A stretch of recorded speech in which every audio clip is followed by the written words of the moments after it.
মহাপ্রভু একদিন ডাকছেন গঙ্গাদাস। ভক্তদের মধ্যে মহাপ্রভু বিষ্ণুকট্টায়, শিবাসঙ্গনে বিষ্ণুকট্টায় বসে ডাকছে গঙ্গাদাস। এক বৃদ্ধ মহাপ্রভু সামনে এসে দাঁড়ালো, ডাকের সাথে সাথে, প্রভু গঙ্গাদাস, তোমার মনে আছে সেদিনের কথা?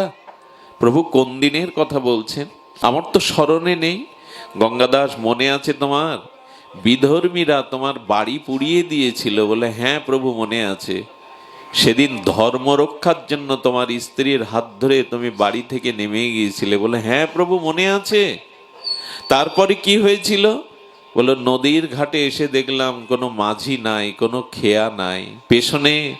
পেছনে যখন শত্রুতা আক্রমণের জন্য আসছে, তখন স্ত্রীকে বলেছিলাম, এসো গঙ্গায় ঝাঁপ দিয়ে মরবো, তবু ধর্ম ত্যাগ করতে পারবো না, জীবন গেলেও ধর্ম ত্যাগ করতে পারবো না।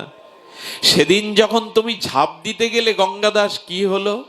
বলে, প্রভু কি বলবো, আচমকা এক তরুণ মাঝি নৌকা নিয়ে এসে বলল, গঙ্গাদাস ঝাঁপ দিও না, নৌকায় ওঠো।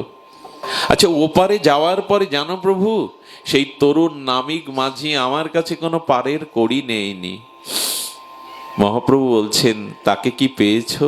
বলে, না প্রভু, আর পাইনি। মহাপ্রভু বললেন, সেদিনের মাঝি আমি গিয়েছিলাম তোমাকে পার করবার জন্য। সেদিন আমি গিয়েছিলাম তোমাকে পার করবার জন্য। গঙ্গাদাস চরণে লুটিয়ে পড়েছে, প্রভু গো, প্রভু সেদিন তুমি পার করে দিয়েছিলে, কিন্তু আজকে যে একটি চাইবার ইচ্ছা হচ্ছে, অভিলাষ।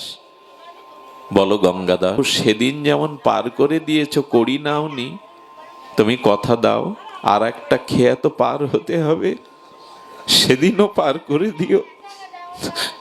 কড়ি যদি সেদিনও না থাকে, সেদিনও পার করে দিও। কিছু তো নিয়ে যেতে হবে ঘাটে, পার তো হতেই হবে। কত জন্মে এভাবে জন্ম মৃত্যু চক্রে আমরা 84 লক্ষ জনই ভ্রমণ করছি। ওই ঘাটে গিয়ে একটু নাম সম্পদটা নিয়ে যান, ওটা ছাড়া তো আমাদের অন্য কোনো সম্পদ নাই।